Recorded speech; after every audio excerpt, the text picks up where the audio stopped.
Broadcasting from the business capital of the world, this is the Podcast Business News Network. Welcome back, everybody. Life is kind of stressful. Even more so, I'd have to say, even recently. Lots going on, lots of changes around us.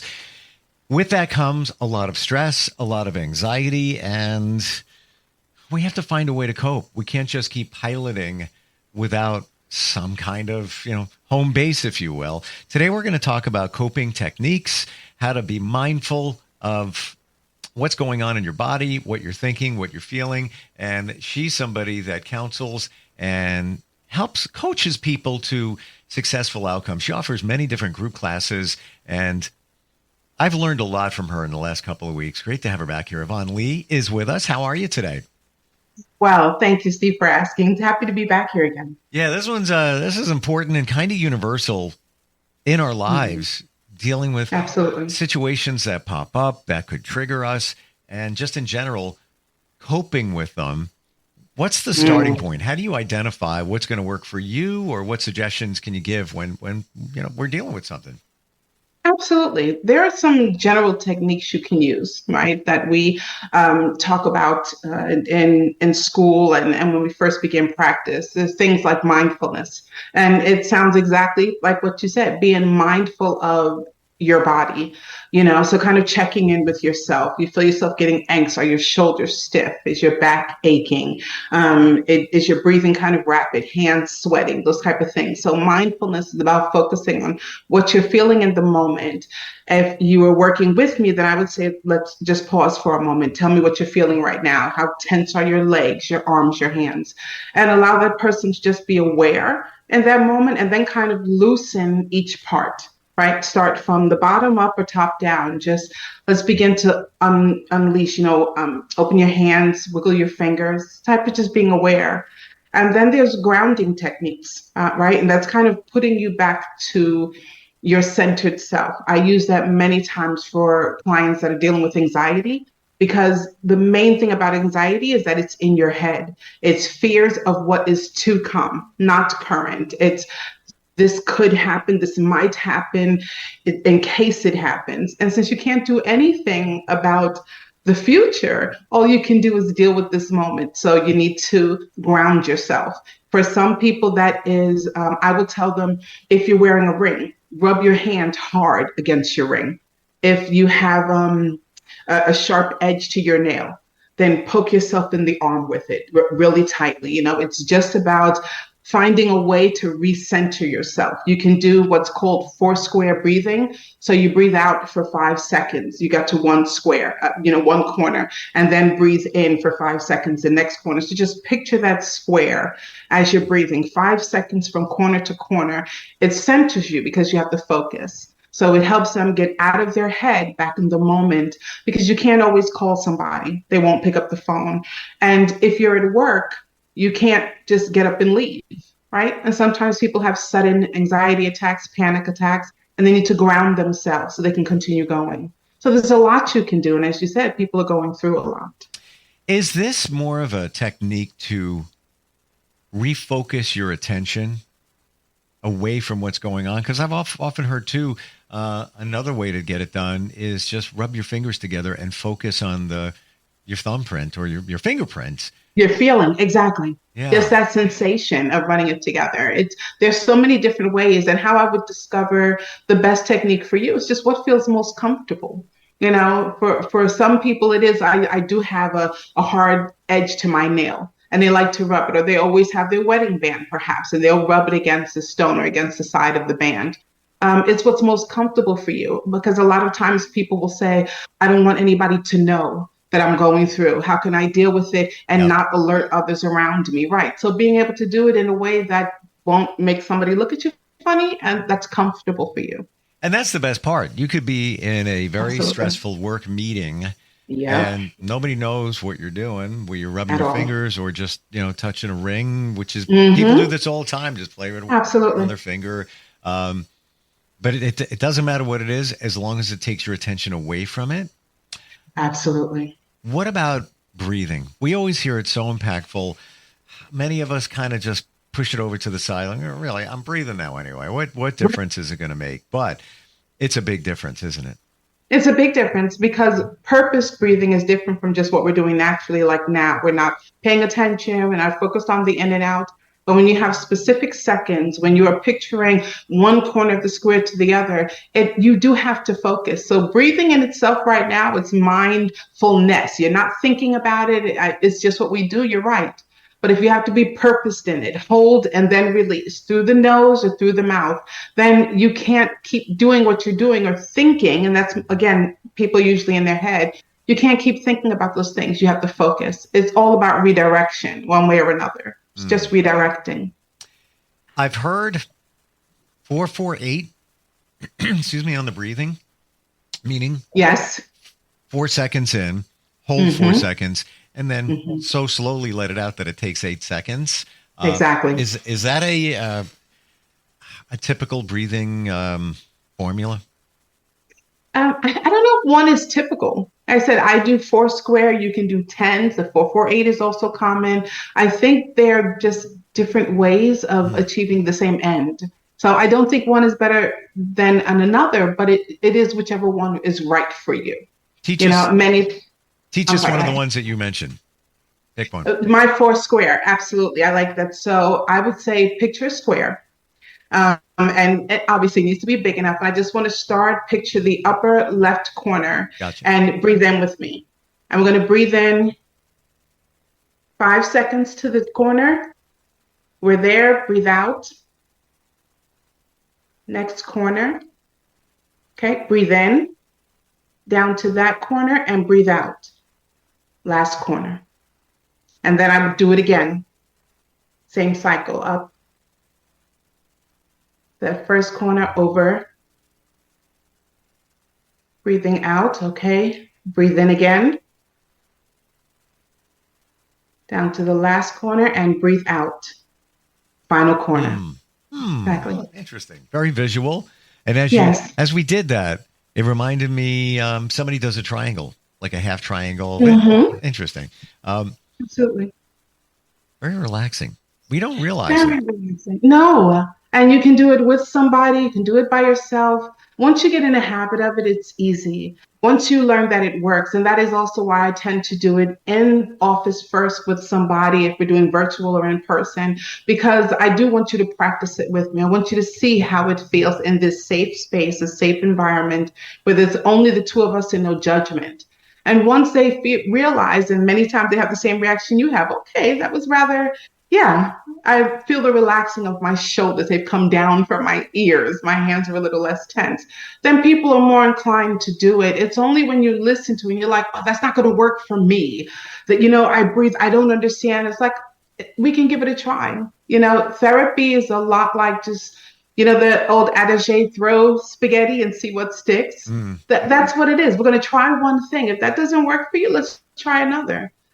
For me, I enjoy teaching it because I hope people will teach it to their kids. Being in school today is not just the regular stress that comes with learning and lessons. There's stress from what's happening in the world. Our kids are aware of the violence in school. There's so many things they're dealing with from COVID and just the changes that have happened. If we think we're feeling anxious, imagine how much our kids are. If you can have a technique, you can teach it. It's... For me, with the breathing, I know it works. I'll be honest, I always forget. When I'm in a stressful, challenging situation, I got to fix it, got to get it done. I'm like, breathe. Yes. Breathe. Like you're forgetting, and once you do, it's like hitting a reset button. You just feel so fantastic. And just like, okay, it's all calmed down. Now I can pile it forward. And what did it take? 15 seconds, 20, something like that. Absolutely. In total. And to your point, many times people will say, all of this is great. It's fine. But in the moment when I'm upset, when I'm feeling it, I forget. That's also why we say to practice it, right? It's the muscle memory of it. So it's not your common response to what you're feeling. Of course, you're not going to do it. Or of course, you're going to forget to. That's okay. There's no judgment on it. That makes sense. But that's why we're going to practice it. When I see you again, I'm going to ask you.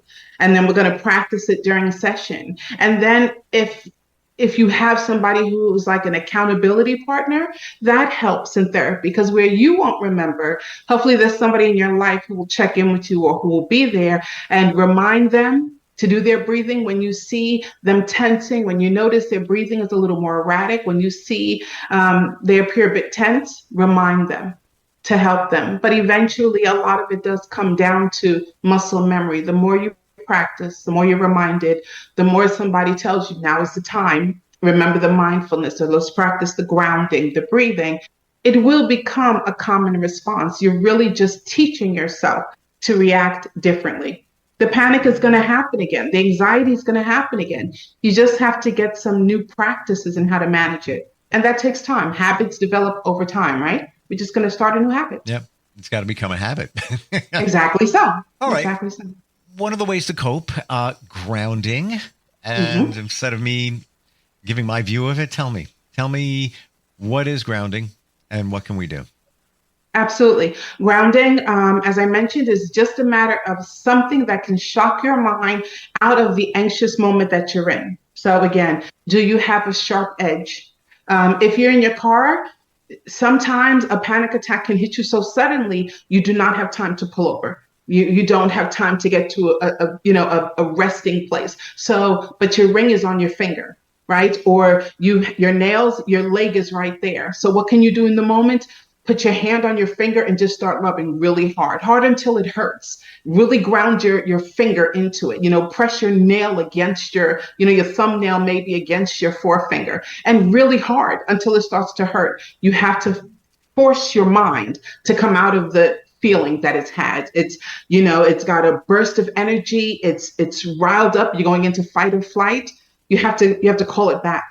You have to recenter yourself. So whatever is near you, whatever is present, and that's always what's on your body, use that. Take your nail and, rub your leg really hard through your pant or skirt, whatever is going to force you to focus away from what's happening with you. It's just the redirection again, getting your mind back to center.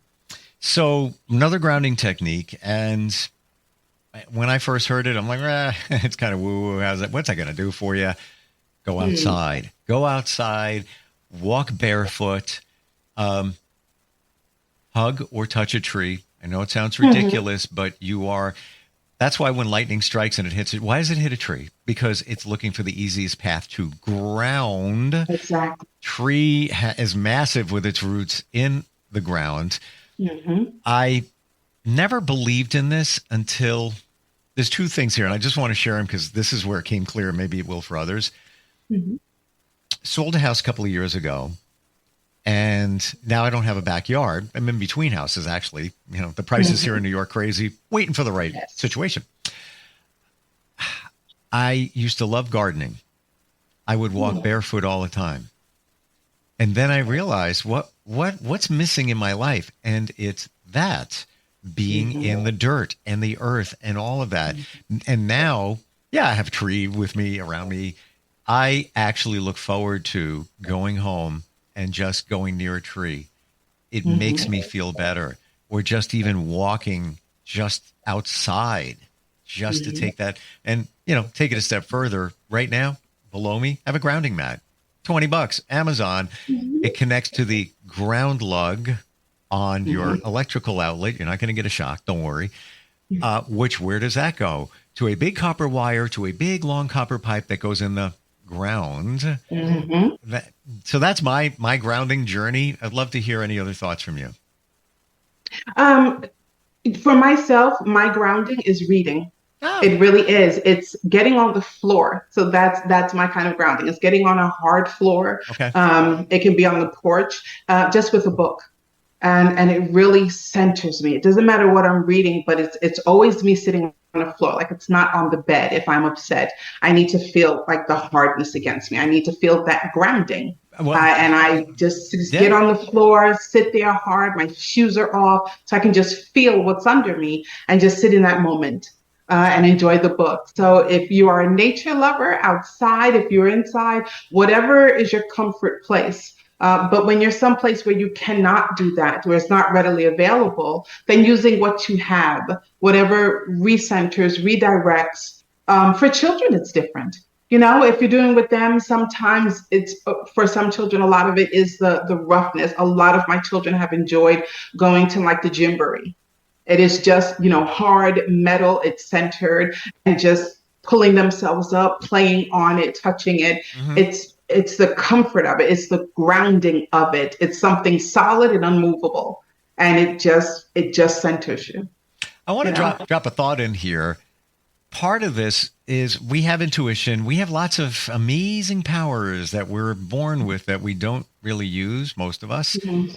And when you look at an animal, and yeah, they don't have to worry about mortgage payments and rent and car payments and all of that, but Sure. they are so keen on picking up, when somebody says, I think my dog knows what I'm thinking or talking about, they do. Absolutely. They're able to pick up on your energy and read it. But Mhm. this, I believe, is one of the essentials to make all of that happen. Of course, they don't have to focus on the stuff that we do. They don't wear shoes. They're always on the ground. Well, there's that. Is Right? that true?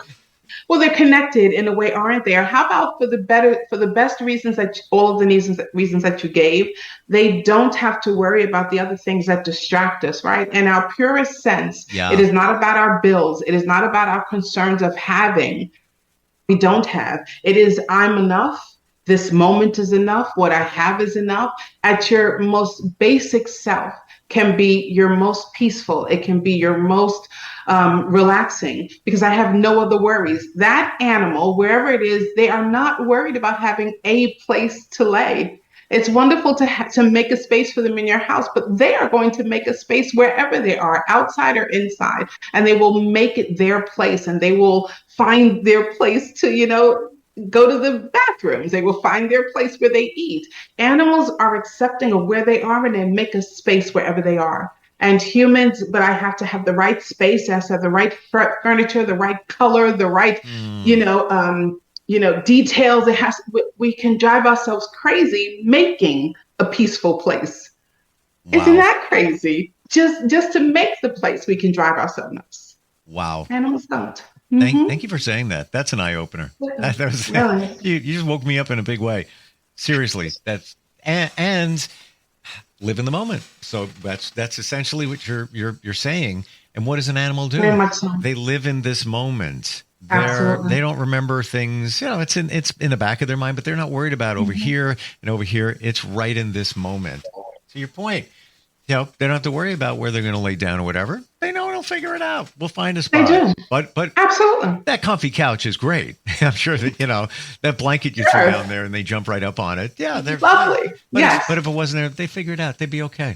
They'd be all They right. really would. Mm, And even if they are, you've seen animals whose owner has passed away on them. yeah. It's not like they don't feel lost. It's not like that won't, make them mourn or make them unhappy. Absolutely. But they will go on. I will find another place. If you take that animal from where they live, from the owner that's no longer there, they will be sad, but they will adjust in another place. They will mourn in it, but they're going to sleep. They're going to eat. They will go on. And humans, we worry so. And the biggest part of adjusting, pivoting, being able to deal with all the life that comes at you is your ability to pivot, adjust to what happened. I know that things are scary. I know it doesn't always go right. I know we do have worries because bills are a fact of life. Having a roof is a fact of life.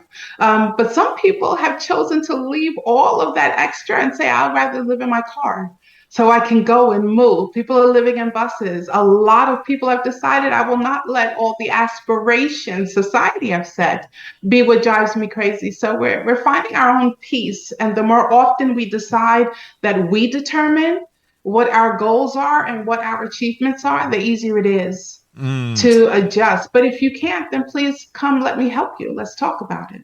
Yeah, I don't know if you're aware of this story, but remember the group En Vogue? Oh, absolutely. Okay. Dawn, one of the members of En Vogue, Hmm. has said in the past couple of days, she went public with this, she lives in her car.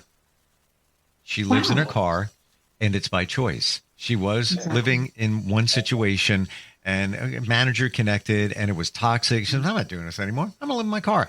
And she said Mhm. this, don't feel sorry for me. I'm good. I'm fine. This is wonderful. I'm living a good life. It's good for me. And that's it. Exactly so. Mm. Exactly so. Because Wow. nobody determines it for you. You have to be strong enough to say, this is good for me. And it doesn't need to be accepted by anybody. And I know this may be very hard for some people to hear, but your family doesn't need to accept what you deem successful. Yeah. They do not. You do not need their approval. If this is your happiness, then they will adjust to it, hopefully. Or if not, they're going to have to deal with the unhappiness of it. Don't make it your issue. And I'm not just saying disregard your family, but if I can't convince you that this is my happiness, I'm not going to fight you for my happiness.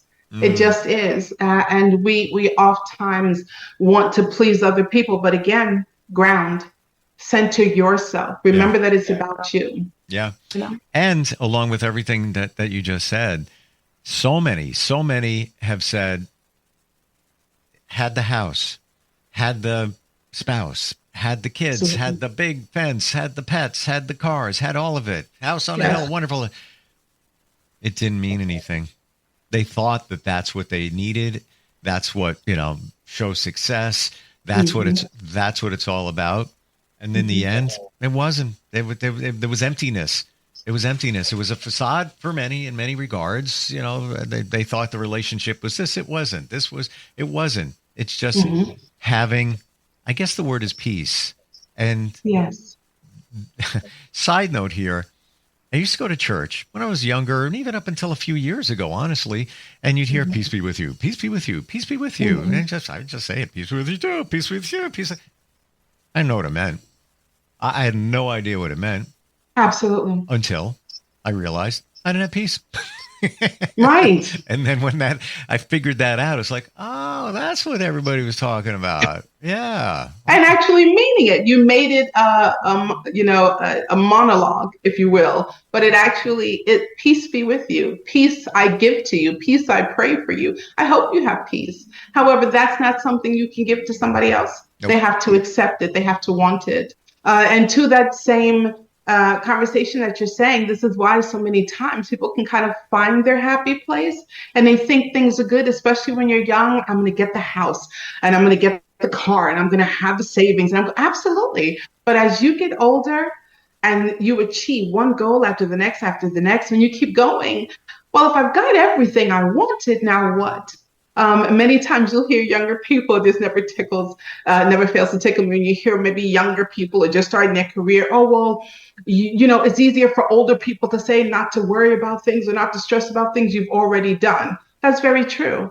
But that's also why they say living is for the young, right? Because if I was to go back now, I probably would not have had that same drive that I did then because I was trying to achieve. Well, if I took this wisdom and went back, I'd pick purposed goals that I wanted to do. I have more, defined. I'm not just trying to get somewhere. I have a specific place where I'm going. But some things come later in life for a reason. So get what you're getting, strive to do, but do it hopefully without losing you. And some people find their peace and then lose it again. Well, what were you doing when you had peace? And people say, well, I used to go to the gym. I used to practice yoga. But you stopped. Well, yeah, something happened and I was no longer able to. Then that may be why you find yourself frazzled. That was something you maybe took for granted. It was a habit, but it helped you. Let's introduce it again. Yeah. Let's see what it makes a difference. Maybe a couple of days a week. You find what works for you. And yet when things get better, we tend to stop. Oh, I'm better now. But you're better because this helps. This centers. You've got one. Don't worry about the next. This works.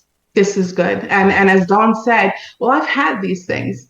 I'm not worried about getting them anymore. Having had them, it's okay. Yeah. Side note, as you said, I grew up in New York in the house, 2 cars, family cars at private school. We always had a tree, but never a real tree. I wanted a real tree. Moved down here with my husband and after his second retiring and in South Carolina. And my husband gets me a real tree. And I loved it, the smell of pine. And then it dries by the time you get rid of it. There's pine needles everywhere. They're on the carpet. Oh my goodness. You have to take it out of the house. There's pine needles through the living room. And I was like, I'm not sure how I feel about a real tree anymore. This is a lot of work. A fake tree, I just put it back in the box and I put it away. This real tree, it has to be watered. It takes so much work, And I said, okay, sometimes you can want something and think, oh, I'm achieving, this is going to be great. And then you get it. That was extra work there. 100%. I didn't know that came with that. And yeah, I guess we'll close. But the thing you just said about a young person, having everything they wanted, in life, Absolutely. striving for it. Maybe it should also be everything they think they wanted. Absolutely. Right? Absolutely. How do we connect with you, Yvonne? Somebody wants to figure this all out, needs coping techniques, whatever it might be, needs to talk to somebody. How do we do that? Absolutely. Please, you can Google Counseling and Shifting Perspectives Group. Go to my website, cndsbg.com, or find me on Facebook. Same thing, cndsbg.com, Counseling and Shifting Perspectives Group, Facebook, LinkedIn, and Instagram. I'd be happy to connect. Yeah, you offer so much in terms of classes, counseling, resources, all of that. Yeah, start a conversation. Absolutely. All right. I got to run because I got a tree that's waiting for me. So yes, indeed. And honestly, I'm not even making that up. I'm looking forward. It's weather's a little bit nicer today in New York. Walking my dog and just, taking it easy. Just rub some bark today. Taking it all in. Exactly. Absolutely. All right. We'll catch up next time. Thanks a lot. Thank you, Steve. We'll be right back.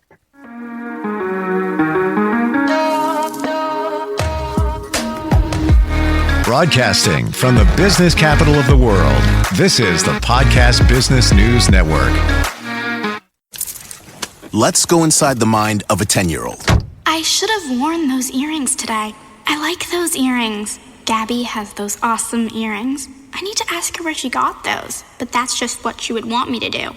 I'll have Michaela ask her for me. Buckle up, Sarah. Yeah, but then Michaela will be like, why don't you just ask her yourself? That's just like Michaela. Sarah, buckle up. Michaela's such a great name. I wish I was called Michaela. There's like a dozen Sarahs in my class. Hey, we're not hitting the road until you buckle up, honey. Oh yeah, seatbelt. I forget sometimes because my brain is like busy, I wonder if there's pizza at school today.